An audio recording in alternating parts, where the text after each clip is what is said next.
오늘 우리에게 주시는 하나님의 말씀은 누가복음 9장 28절부터 36절입니다.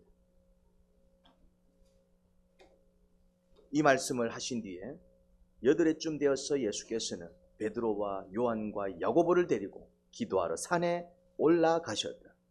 예수께서 기도하고 계시는데 그 얼굴 모습이 변하고 그 옷이 눈부시게 희어지고 빛이 났다. 그런데 갑자기 두 사람이 나타나 예수와 더불어 말을 하고 있었다. 그들은 모세와 엘리야였다. 그들은 영광에 쌓여 나타나서 예수께서 예루살렘에서 이루실 일, 곧 그의 떠나가심에 대하여 말하고 있었다. 베드로와 그 일행은 잠을 이기지 못해서 졸다가 깨어나서 예수의 영광을 보고 또 그와 함께 서 있는 그 두 사람을 보았다. 그 두 사람이 예수에게서 막 떠나가려고 할 때에 베드로가 예수께 말하였다. 선생님, 우리가 여기서 지내는 것이 좋겠습니다. 우리가 초막 셋을 지어서 하나에는 선생님을, 하나에는 모세를, 하나에는 엘리야를 모시겠습니다. 베드로는 자기가 무슨 말을 하는지도 모르고 그렇게 말하였다. 그가 이렇게 말하고 있는데 구름이 일어나서 그 세 사람을 휩쌌다. 그들이 구름 속으로 들어가니 제자들은 두려움에 사로잡혔다. 그리고 구름 속에서 소리가 났다. 이는 내 아들이요 내가 택한 자다. 너희는 그의 말을 들으라. 그 소리가 끝났을 때에 예수만이 거기에 계셨다. 제자들은 입을 다물고 그들이 본 것을 얼마 동안 아무에게도 알리지 않았다. 아멘. 예수님께서 기도하러 산에 올라가셨습니다. 그런데 이번엔 제자들을 다 데리고 가시지 않고 세 제자만 데리고 갔습니다. 이번 기도는 특별한 여행이었습니다. 세 제자들은 예수님께서 그들만 데리고 가셔서 의아스럽기도 했을 것이고 왜 우리만 데리고 가지? 예수님께 또 특별 대우를 받는 것 같아서 어깨가 으쓱했을 것입니다. 야, 우리만 또 따로 이렇게 데리고 가는구나. 또 그런 기분도 들었을 것입니다. 다른 성경에서는 또 그 산을 높은 산이라고 표현합니다. 높은 산은 아무래도 인적이 드문 곳이겠죠. 그리고 데리고 간 제자도 3명뿐이고 예수님은 그곳에서 놀라운 이벤트를 준비하고 계셨습니다. 예수님의 모습이 변모하셨습니다. 29절에서는 그 모습을 얼굴이 변하고 옷이 눈부시게 빛났다고 묘사합니다. 예수님께서 기도에 들어가셨습니다. 기도를 시작하셨어요. 제자들은 아마 좀 떨어져서 같이 기도하고 있었을 테고, 그런데 처음에는 인간 모습이었던 예수님의 모습이 어느 순간에 그 모습이 변하신 거예요. 얼굴이 변하고 옷이 눈부시게 빛이 났습니다. 옷이 눈부시게 빛이 난 걸로 봐서는 그냥 옷만 달랑 이렇게 밝아진 게 아니라 아마 몸 전체가 아주 빛이 번쩍번쩍 빛나는 그런 영광스러운 모습으로 변한 게 아닌가 싶습니다. 그러니 곁에 입고 있던 그 옷이 눈부시게 빛이 난 걸로 보이지 않았을까요? 그런데 제자들은 예수님께서 평범한 인간의 모습에서 아주 영광스러운 모습으로 변화할 때 그 과정은 보지 못했습니다. 왜 그럴까요? 본문을 또 잘 읽으시고 묵상하신 분은 그 이유를 알 수 있을 겁니다. 왜냐하면 기도하다 그들은 졸고 있었거든요. 기도에 집중하지 못하고 그들은 기도하다 졸았어요. 그냥 또 늦은 시간이고 하니 잠들었던 것 같아요. 졸다가 좀 분위기가 이상해서 잠시 이렇게 깼는데 보니까 예수님은 완전히 다른 모습으로 바뀌어 계셨고, 그런데 또 그 옆에 다른 두 사람이 함께 서 있었습니다. 그 두 사람이 누구였죠? 모세와 엘리야였습니다. 그런데 제자들이 모세와 엘리야를 본 적이 있었을까요? 아마 그날 처음 보는 두 사람이었을 것입니다. 모세와 엘리야는 또 이렇게 제자들한테는 까마득한 조상님들이에요. 이 시기적 갭이 컸다 이 말입니다. 이름은 알지만 모세 엘리야는 너무나도 유명한 이름들이죠. 이름은 알지만 그 모습은 본 적이 없는데 어찌 세 제자는 그 두 사람이 모세와 엘리야라는 사실을 알았을까요? 어떻게 알았을까요? 딱 보고 와 모세네, 그 옆에는 엘리야네, 딱 보고 알지는 않았을 것 같아요. 왜냐하면 처음 보는 얼굴인데 어떻게 딱 보고 알아요? 그러면 어떻게 알았을까? 아마 또 이렇게 대화를 나누는 모습을 봤기 때문에 그 대화 중에 예수님께서 그들을 모세라고 부르고 엘리야라고 부르는 그 호칭을 듣고 뭐야 저분이 모세야? 그러면 저분은 엘리야야? 그러지 않았을까 싶습니다. 아니면 예수님께서 이렇게 대화를 나누시다가 제자들이 또 함께 대화를 나누는 이들이 궁금할까봐 얘들아 이분들이 누군지 아니? 바로 모세고 엘리야야. 또 이렇게 잠시 소개하는 시간을 가졌을 수도 있고요. 그러게요. 이렇게 저렇게 한번 상상해 볼 수 있습니다. 성경을 볼 때 이런 상상들을 잘하면 성경을 좀 재미있게 볼 수 있습니다. 예수님의 모습이 사람 예수님에게서 하나님 예수님으로 바뀌셨어요. 예수님은 동일한데 뭐가 달라졌냐면은 성이 달라졌어요. 인성에서 신성으로. 그러니까 인간이신 예수님 그 모습에서 하나님이신 예수님 그렇게 같은 예수님인데 다른 예수님으로 바뀌셨다 이 말입니다. 자 그러면은 질문을 하나 해보겠습니다. 예수님은 사람이십니까? 아니면은 하나님이십니까? 하나님처럼 보인 대단한 사람이에요? 아니면 사람처럼 보이셨던 하나님이실까요? 그냥 이야 저 사람은 정말 하나님처럼 대단한 사람이네, 정말 하나님과 같은 그렇게 보일 정도로 그냥 대단한 사람이었을까요? 아니면은 그냥 하나님이 잠시 이렇게 어떻게 사람처럼 보인 그냥 사람의 모습으로 이렇게 그냥 사람처럼 보이신 하나님이셨을까요? 예수님은 어떤 분이셨을까요? 예수님은요 하나님처럼 보였던 대단한 사람도 아니고요, 그리고 사람처럼 보였던 하나님도 아니세요. 그러면 뭐야 도대체? 예수님은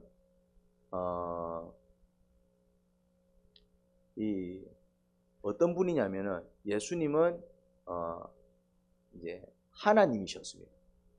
예수님은 하나님이셨어요. 태초에 하나님과 함께 계셨던 하나님이세요. 그럼 하나님이 두 분이야? 자, 태초에 하나님과 함께 계셨던 하나님이십니다. 그런데 이제 이 하나님이 육신을 입고 이 땅에 오셨어요. 그래서 이 땅에 계신 동안은 어떤 모습으로 계셨냐면은 인간처럼 보이신 하나님이 아니라 인간이시면서 하나님이셨어요. 자, 정신을 바짝 차리고 따라오셔야 됩니다. 조금 이게 신비스러운 얘기를 제가 하고 있는 거예요. 그리고 지금은 또 그 예수님이 부활하신 육신을 입고 이제 한번 죽으셨는데 부활하셨어요. 또 죽기 전에 어떤 육신의 모습과 부활 후에 또 육신의 모습은 좀 다릅니다. 많이 다릅니다. 죽기 전 육신은 우리와 같은 육신이고 부활한 육신은 이게 아주 영화로운 육신입니다. 완전히 다른 육신입니다. 우리도 나중에 그렇게 영화로운 모습으로 부활하게 될 것입니다. 지금 예수님의 육신은 죽기 전 우리와 같은 육신이 아니라 부활하신 다음에는 이제 부활하신 영화로운 육신입니다. 육신은 육신인데 우리와 다른 영화로운 육신입니다. 그 영화로운 육신을 입고 계시는 하나님이세요. 쉽게 말해서 지금 우리의 육신하고는 많이 차이가 있지만 우리는 연약한 육신이고 예수님의 육신은 부활하신 육신이기 때문에 영광스러운 육신입니다. 그럼에도 불구하고 인간이시면서 그런 영화로운 육신으로 부활하신 인간이시면서 하나님이세요. 예수님은 그래서 이렇게 표현습니다. 신학적으로 참 인간이시면서 참 하나님이시다. 100% 인간 100% 하나님. 하여튼 신비로운 형태십니다. 그래서 사람처럼 보이신 하나님도 아니고 하나님처럼 보이신 사람은 더더욱 아니에요. 참 하나님이시면서 참 인간이십니다. 아주 독특한 분이십니다. 하나님이면 하나님이고 인간이면 인간이지 하나님이면서 인간은 또 뭐야? 그래서 예수님은 양성을 가지고 계십니다.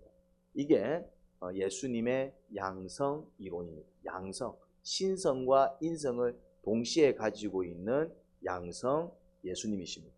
근데 사실 이게 머리로는 이해가 안 되는 대목이에요. 사람이면 사람이고 하나님이면 하나님이지 사람이면서 하나님, 하나님이면서 사람, 사실 이 양성을 가지고 있다는 것 자체가 사실은 굉장히 독특하고 신비스러운 형태입니다. 성경은 이걸 신비라고 얘기합니다. 신비. 성경에서는 신비로운 게 많습니다. 대표적인 게 예수님께서 부활하신 사건, 이것도 신비입니다. 어떻게 죽은 자가 살아나? 이것도 사실은 신비로운 사건이에요. 부활 사건도. 그래서 사실은 부활 사건을 믿지 이게 사실은 머리로 이해가 되는 어떤 그런 사건은 아닙니다. 늘 의문스러워요. 죽은 자가 어떻게 살아나? 믿지만 그런 의문은 남아 있습니다. 사실은. 그런데 이런 사건은 신비로운 사건입니다. 성경에는 신비로운 사건이 많아요. 진리는 신비로운 진리가 많습니다. 머리로는 이해가 되지 않는데 성경에서 그렇게 말하고 있으니 우리가 그렇게 믿고 따르는 그런 진리, 그런 사건들이 참 많이 나옵니다. 예수님께서 다시 오시면 우리도 예수님처럼 영광스러운 모습으로 부활하게 될 것입니다. 이게 이제 부활론입니다. 부활론. 우리도 부활하게 됩니다. 이거는 좀 이해가 안 되는 대목이에요. 어떻게 부활하지? 사람이 죽었는데 그것도 더 영광스러운 모습으로 신비스러운 영역이다 이 말. 이건 진짜 그때 가서 그 부활을 경험할 때 이거구나 알 수 있는 대목이지 지금 머리로 부활하면 이렇게 되겠구나 알 수 없습니다. 신비스러운 영역입니다. 그리고 또 뭐가 또 신비스럽습니까? 천국. 천국도 마찬가지 신비 그 자체입니다. 혹시 여러분 천국 가봤습니까? 저도 못 가봤습니다. 뭐 천국 구경은 한번 해봤습니까? 구경도 한번 못 해봤습니다. 우리는 가보지도 못했고 뭐 구경은 당연히 못 해봤고 있다고 하니 있나 보다 하고 믿는 거지. 성경에서 가르치는 진리 중에는 이렇게 신비스러운 진리, 신비스러운 사건이 정말 많습니다.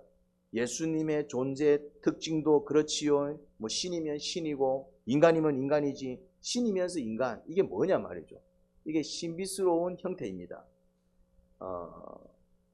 그런데 이 신비스러운 건 자꾸 머리로 이해하려고 들면은 이거는 받아들이기 어렵습니다.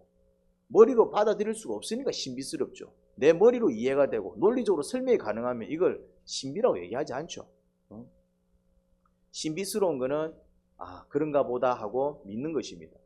나중에 가서 정말 실제적으로 경험할 때 이런 거구나 하고 이제 알 수 있는 것이지 신비스러운 사건, 신비스러운 진리는 지금 뭐 이렇게 머리로 이해하고 계산할 수 있는 그런 건 아닙니다. 그런데 또 그런 믿음을 가지게 되면은 소망이 생깁니다. 우리가 천국을 믿게 되면은 어떤 소망이 생깁니까? 천국 소망이 생기죠. 천국 소망. 예수님께서 부활하신 사실을 믿으면 어떤 소망이 생깁니까? 우리도 예수님처럼 부활하겠구나. 또 그런 소망이 생깁니다. 믿음은 소망을 부릅니다. 소망을.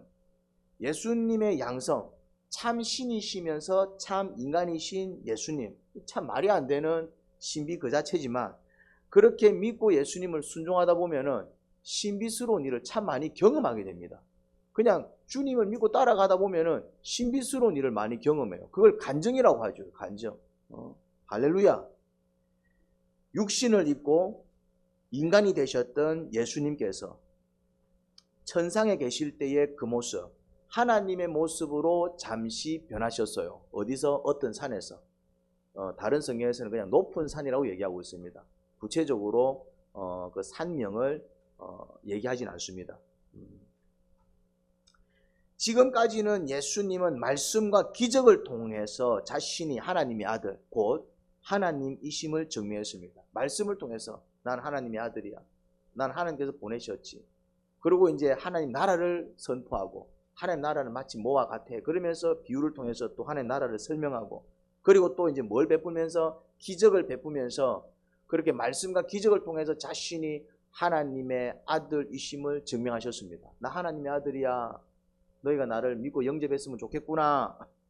간접적으로 예수님 자신이 하나님의 아들, 곧 하나님이심을 증명하셨는데, 이번에는 그 세 제자들을 데리고 높은 산에 올라가셔서는 친히 그들이 직접 하나님이신 예수님을 경험할 수 있도록 눈으로 보고 손으로 만져볼 수 있고 귀로 들을 수 있도록 그들 앞에 그 실제적인 천상의 모습을 보여주셨습니다.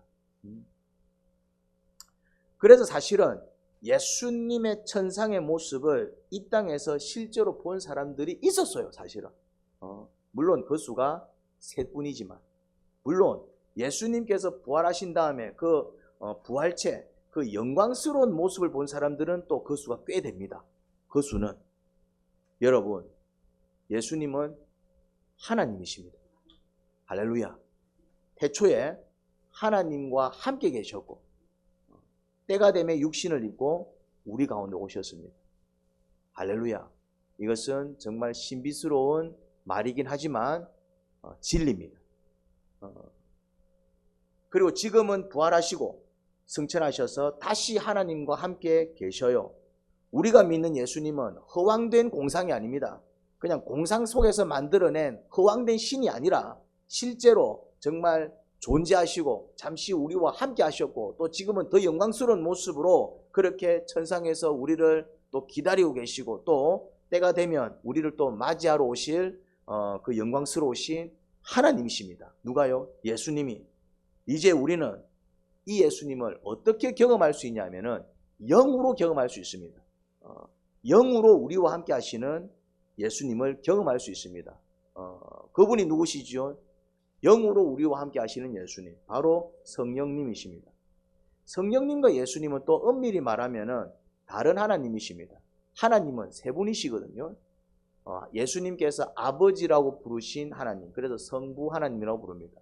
또 그 하나님이 내 아들이라고 부르는 예수님, 성자 하나님이십니다. 그리고 또 영이신 하나님이 계세요. 하나님의 영이라고 부르기도 하고 예수님의 영, 그리스도의 영이라고 부르기도 하는 영이신 하나님이 계세요. 이분이 바로 성령님이십니다. 하나님은 세 분이세요. 세 분. 그런데 이 세 분의 하나님이 또 어떤 형태를 이루고 있냐면 한 몸을 이루고 있어요. 그런데 이것도 신비스러운 진리입니다. 셋이면 셋이고 한 몸이면 한 몸이지 어떻게 또 세 분이 또 한 몸을 이루고 있냐 이 말입니다.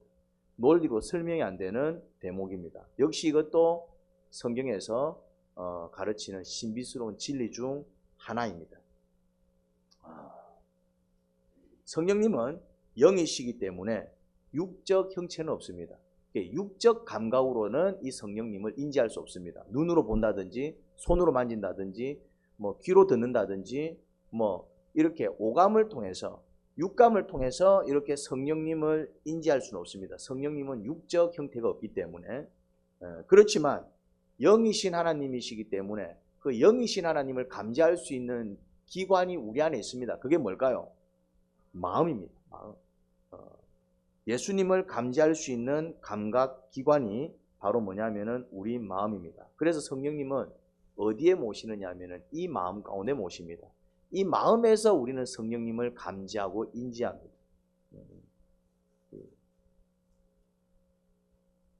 성령님께서 내 안에 임하셔서 이렇게 좌정하실 때에 어떤 변화가 일어납니다. 우리는 그 변화를 통해서 성령님을 간접적으로 인지하는 거예요. 성령님을 막 직접 보고 뭐 그렇게 직접 느낄 수는 없어요. 그런데 마음에 우리 내면에 임재하시는 그 예수님을 어떻게 우리는 인지하느냐 하면은 내 심령의 변화, 내면의 변화, 이 마음의 변화를 통해서 인지하게 되는데 첫째가 뭐냐면은 이성적인 부분입니다. 부정적인 생각이 긍정적으로 바뀌어요. 이게 성령님 역사입니다. 둘째는 감정의 변화인데 불안정한 감정이 안정된 감정으로 바뀌어 나갑니다. 이것 또한 성령님의 역사입니다. 그리고 셋째는 유약한 의지가 굳건하게 바뀌어 나갑니다. 우리가 어떤 사물이나 상황을 대할 때 생각은 둘 중에 하나입니다. 긍정적이거나 부정적입니다. 컵에 물이 반쯤 있습니다. 그러면은 긍정적인 사고가 뭡니까? 야, 컵에 물이 반이나 있네. 이게 긍정적인 사고고요. 부정적인 사고는 무엇입니까? 컵에 물이 반밖에 없네. 이게 부정적인 사고입니다. 자, 둘 다 맞아요, 틀려요? 둘 다 맞는 말입니다. 반밖에 없다라는 말도 맞고, 와, 반이나 있네. 다 맞는 말입니다. 근데 뭐가 다릅니까? 긍정적으로 사고하면 마음에 기쁨이 있는데, 부정적으로 사고하면 마음에 근심이 듭니다. 자, 사고가 긍정적이면은 마음이 평안해요, 불안해요? 사고가 긍정적이면 마음이 평안해집니다. 하지만 부정적으로 사고하면 마음이 불안해집니다. 뭐가 따릅니까? 걱정이 따르고 근심이 따릅니다. 그러면은 뭔가를 해나갈 때 마음이 평안할 때는 또 적극적으로 그 일을 해나갈 수 있습니까? 어때요? 걱정이 들고 근심이 들면 또 적극적으로 일을 해나가는 게 어렵지 않습니까? 이게 되겠나 싶으면은 적극적으로 뭐를 해나갈 수 있겠습니까? 근데 한번 해보자. 주님께서 안 도와주시겠나? 잘 될 거야. 그러면서 뭔가 이렇게 이제 의지적으로 나가면은 뭔가 이게 마음이 평안하면은 사고가 긍정적이면은 그렇게 이제 좀 굳건하게 나가는 것이 어렵지 않습니다. 한번 해보지 뭐. 단호하게 나간다 이 말입니다. 그런데 우리가 세상을 살면 사고가 긍정적일 때가 많아요, 부정적일 때가 많아요. 뭔가 마음이 평안하고 이렇게 안심이 되고 안정이 될 때가 많아요. 근심, 걱정이 들 때가 많아요. 그래 한번 해보자. 뭔가 이렇게 적극적으로 이렇게 해나가는 경우가 많아요. 아니면은 야 되겠나, 또 안 되면 어쩌지, 뭔가 이렇게 주저하게 되고 뭔가 이렇게 겁을 먹게 되고 쉽게 한 걸음 발을 떼지 못하는 그런 유약할 때가 많습니까? 성령 충만해지면은 사고와 심령과 의지의 변화가 일어납니다. 성령 충만. 쉽게 말해서 성령님께서 내 안에 임재하셔서 또 그분의 능력과 그분의 영광이 나타나기 시작하면은 이 마음에서 어떤 큰 변화가 일어납니다. 기도하기 전에는 답답했던 심령이, 어두웠던 생각이, 야 이거 잘 되겠나, 뭔가 주저하게 되고 이렇게 이제 뭔가 이렇게 겁이 나던 의지가 기도를 마친 뒤에는 그 심령이 막 뻥 뚫리고 생각이 밝아지고, 야 이거 한번 해보자. 그렇게 결단과 의지가 일어나는 것을 경험해 보지 않으셨습니까? 기도하기 전까지는 그런 심령이었는데, 그런 생각이었는데, 기도 후에 그렇게 심령이 뻥 뚫리고 사고가 밝아지면서 뭔가 의지가 이렇게 굳건해지면서 뭔가 결단이 일어나고, 그런 변화를 경험해 본 적이 없습니까? 그게 바로 우리 안에서 일하시는 성령님의 역사인 것입니다. 우리가 힘써 기도하고 힘써 묵상하고 힘써 찬양하고 힘써 예배하는 이유가 바로 성령님으로 충만해지기 위해서입니다. 그러니까 그 능력이 내 속에서 역동하고 역사하도록 우리는 종로로 타는 것입니다. 죄와 피 흘리기까지 싸우며 주님 말씀에 순종해 나가는 이유 또한 내 안에 충만해진 성령님을 소멸시키지 않기 위해서입니다. 우리가 성령을 소멸시킬 수가 있어요. 물론 성령님 자체를 소멸시키는 건 아니고 성령님께서 더 이상 내 안에서 역사하실 수 없도록 내가 막는 작업을 할 수 있다 이 말이죠. 그거를 성령 소멸시킨다 이런 표현을 씁니다. 우리가 무슨 수로 성령님을 소멸시킵니까? 성령님 자체를 소멸시키는 게 아니라 그거는 어떤 의미냐면은 성령님께서 내 안에서 더 이상 역사하실 수 없도록 내가 막아버리고 내가 그분을 밀어낼 수는 있습니다. 그건 가능합니다. 죄를 짓는다든지 말씀 따라 살지 않는다든지 불순종을 반복한다든지 뭔가 이렇게 기도를 하지 않는다라든지 묵상을 하지 않는다라든지 자꾸 말씀 앞에서 새로운 결단을 해나가지 않는다든지 어쨌든 마귀가 좋아하는 어떤 삶을 쫓아간다면은 성령님께서 더 이상 역사하실 수가 없는 것입니다. 그거를 성령 소멸이라고 얘기합니다. 우리가 그런 방식으로는 성령님을 소멸시킬 수가 있습니다. 그래서 그 성령님을 소멸시키지 않기 위해서 그렇게 이제 우리가 또 노력하고 또 힘쓴다면은 주님께서 우리 안에서 일해 주십니다. 그 능력을 드러내신다 이 말이죠.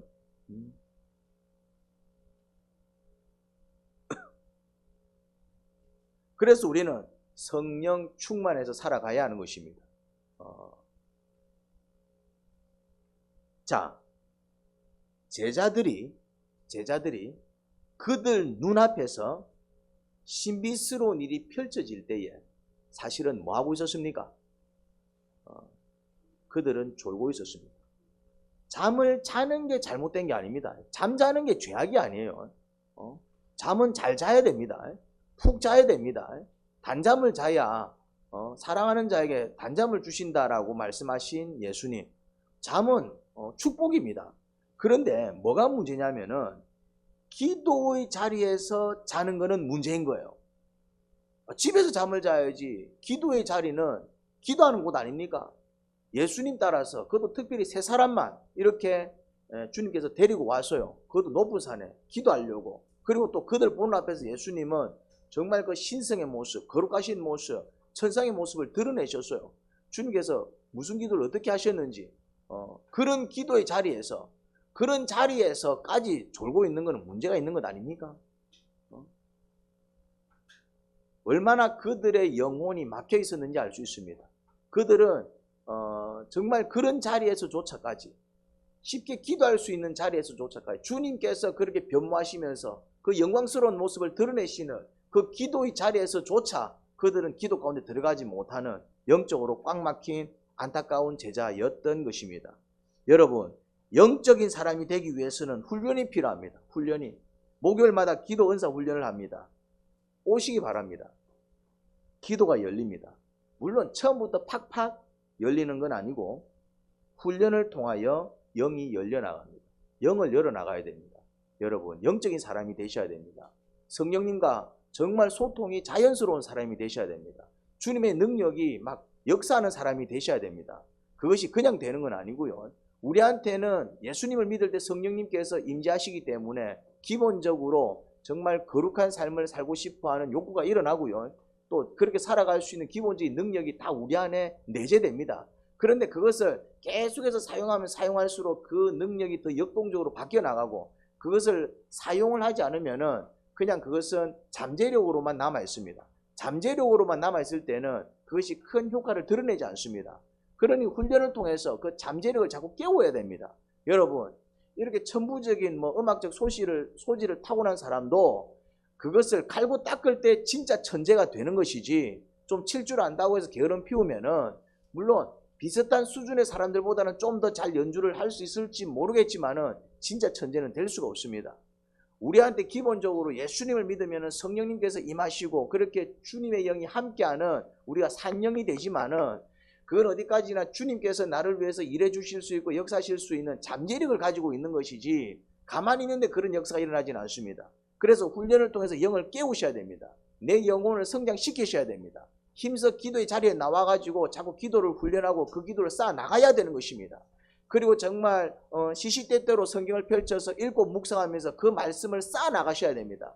그래서 주님께서 내 안에서 마음껏 일하실 수 있도록 내가 종노릇해야지 그렇지 않으면은 주님의 큰 역사를 기대할 수 없고요. 오히려 죄와 타협을 한다든지 마귀가 좋아하는 그런 잘못된 유혹과 시험을 쫓아가게 되면은 심지어 성령님은 소멸시킬 수도 있습니다. 그러니 힘써 기도하는 여러분들이 되기를 주님의 이름으로 축원합니다. 혼자서 기도하는 게 힘들 겁니다. 그러니 훈련의 자리로 나와서 함께 기도하시기 바랍니다. 그러면 도움을 받습니다. 서로가 시너지의 어떤 효과를 누리게 됩니다. 내 혼자 하게 되면 한 겹줄이지만은 두 겹, 세 겹 같이 모이게 되면은 이게 두 배, 세 배가 아니라 두 제곱, 세 제곱 이게 기하급수적으로 어떤 강한 능력들이 나타납니다. 그래서 혼자 기도가 잘 안 되시는 분들은 반드시 나와야 되고요. 혼자 잘 되시는 분들은 또 이렇게 혼자 해 나가실 수도 있겠지만은 또 함께 하면서 또 이제 거저 받은 은혜를 또 베풀 수 있어야 됩니다. 함께 격주를 만들어 나가야 하는 것이죠. 이 제자들의 경우 정말 주님께서 강력하게 기도를 인도해 나가시는데도 기도에 빠져들지 못하고, 마찬가지 기도하는데 옆에서 막 뜨겁게 기도하는데 자꾸 딴 생각이 들고 졸음이 온다. 이 훈련이 필요한 것입니다. 영혼을 깨워야 합니다. 그 사람은 죄송하지만 영적인 사람은 아닌 것입니다. 자신 안에 내주하는 하신 성령님께서 마음껏 일하실 수 있도록 종노릇하지 못하는 사람이지요. 기도할 때 기도 가운데 쑥 들어가시고, 묵상할 때 묵상 가운데 쑥 들어가시기 바랍니다. 그런 사람들이 되어야 합니다. 그런 사람들이 하나님을 경험합니다. 말씀을 듣습니다. 그들은 영적이지 않았지만 예수님의 특별한 배려로 또 하나님의 음성을 듣는 그런 은혜를 경험합니다. 제자들이 이렇게 구름이 몰려와요. 이렇게 이제 구름이 몰려오는데 그 구름은 일반 구름이 아닙니다. 하나님의 영광을 상징하는 구름입니다. 구름은 이렇게 이제 저 하늘 위에 떠 있지 사람한테로 몰려오지 않습니다. 이렇게 이제 땅 위에 이렇게 몰려들지 않습니다. 안개면 모를까. 근데 거기는 안개가 낄 만한 자리도 아니었고요. 안개가 끼려면은 이렇게 이제 장소가 습해야 됩니다. 아니면 뭐 근처에 호수가 있다든지 그런 자리도 아닌데 이렇게 구름 같은 뭔가가 이렇게 슥 밀려왔다 이 말이죠. 그거는 하나님의 영광을 상징합니다. 그런데 거기서 실제적으로 누구의 음성이 들렸습니까? 하나님의 음성이 들렸습니다. 내 사랑하는 아들이다. 그의 말을 들으라. 주의 음성을 그들이 직접 들었습니다. 그들은 영적이지 않았습니다. 이거는 주님의 배려로 그들이 경험한 은혜입니다. 여러분, 그런데 우리가 정말 하나님을 경험하면서 기도의 자리, 은혜의 자리, 묵상의 자리, 예배의 자리, 정말 순종의 자리, 그렇게 정말 주님 앞에 나아간 그 자리에서 실제적으로 하나님을 경험하는 삶을 살게 되면, 그 능력을 경험하는 삶을 살게 되면 우리가 하나님의 음성을 듣게 됩니다. 주의 음성이 들려요. 이것은 소리로 들리는 그런 소리가 아닙니다. 내 내면에서 울려 퍼지는 소리입니다. 어떤 소리입니까? 마치 주님께서 나에게 그렇게 말씀하시는 것처럼 느껴지는 그런 소리. 소리는 아닌데 소리처럼 들리는 그런 분명한 깨달음, 확신, 그런 결단, 울림이 내 속에 울려 퍼진다 이 말입니다.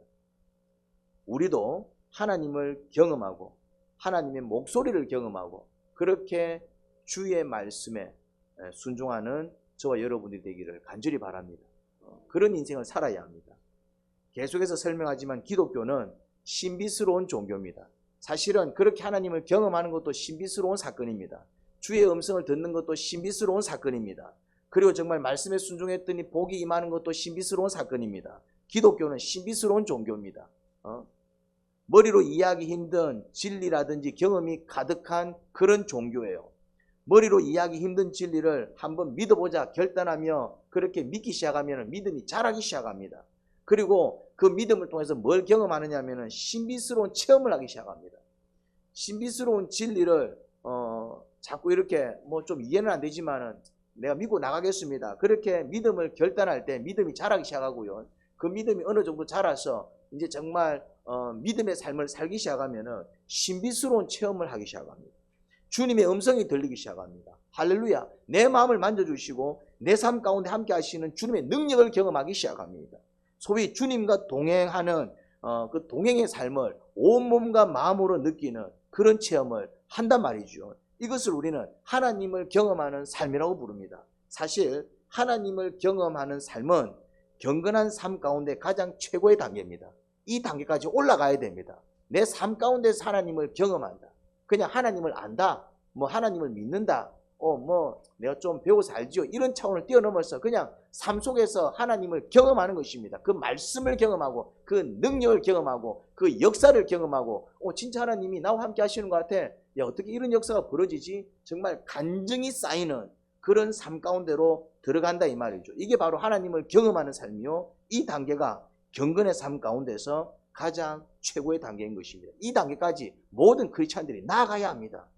우리의 삶이 하나님을 경험하는 삶으로 성장해 나가야 합니다. 이번 한 주를 살면서 여러분은 하나님을 얼마나 경험하셨습니까? 머리로만 믿는 하나님은 한계가 있습니다. 그 믿음은 깊지가 않습니다.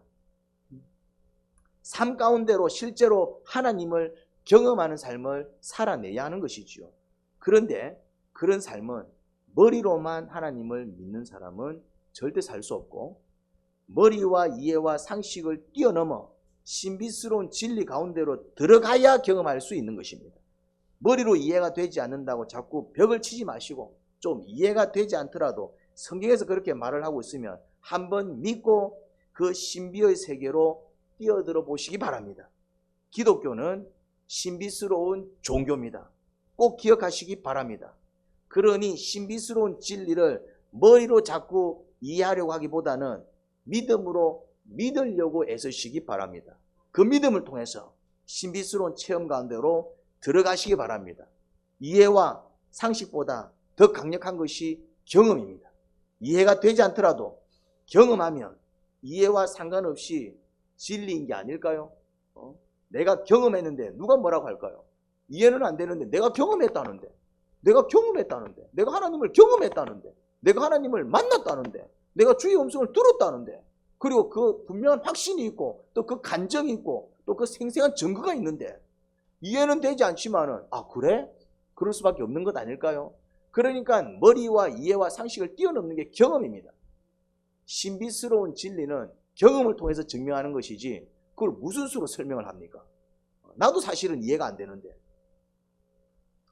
예수님의 인성과 신성, 이 양성의 신비, 세 분의 하나님이 한 몸을 이루고 있는 삼위일체의 신비, 한 번도 가본 적은 없지만 이 땅 가운데 혹은 이 땅 너머에 존재하는 천국의 신비, 예수님께서 부활하신 것처럼 우리도 하게 될 그 부활의 신비, 다시 오실 예수님 재림의 신비, 우리가 이 신비로운 진리를 머리로 이해가 안 된다고 거부하고 있을 게 아니라 그 신비 가운데 뛰어들어 정말 그 신비의 능력과 그 신비의 말씀과 그 신비의 현장을 경험해 봅시다.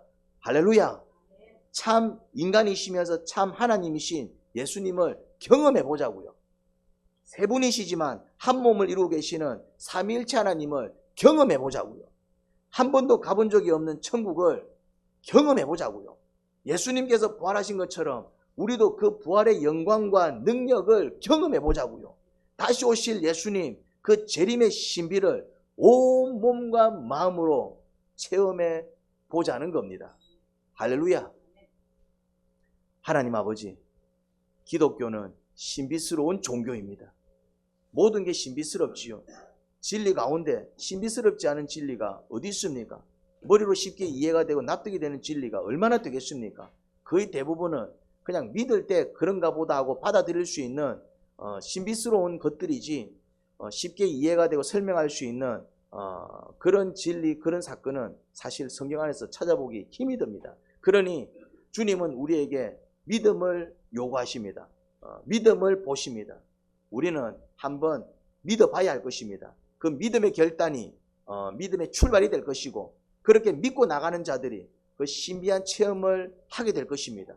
신비스러운 진리가 삶 속에서 정말 신비스럽게 체험될 것입니다. 하나님을 체험할 것이고 그 말씀을 체험할 것이고 그 능력을 체험할 것이고 그것이 간증이 되어서 사실 나도 이해가 안 되지만 나 이런 거 경험했어. 그렇게 경험을 이야기하는데 실제로 정말 내가 경험하고 느낀 걸 얘기하는데 누가 부인할 것이며 반대할 것입니까? 정말 그래? 그러겠지요. 그렇게 주님의 살아계심을 드러내고 그 능력과 역사를 간증하며 그 변화를 통해서 하나님의 영광을 드러낼 저와 여기에 모인 모든 이들이 되기를 간절히 소원하며 바랍니다. 주여 저희 가운데 은혜와 복을 내려 주시옵소서. 예수님 이름으로 기도합니다. 아멘. 아멘.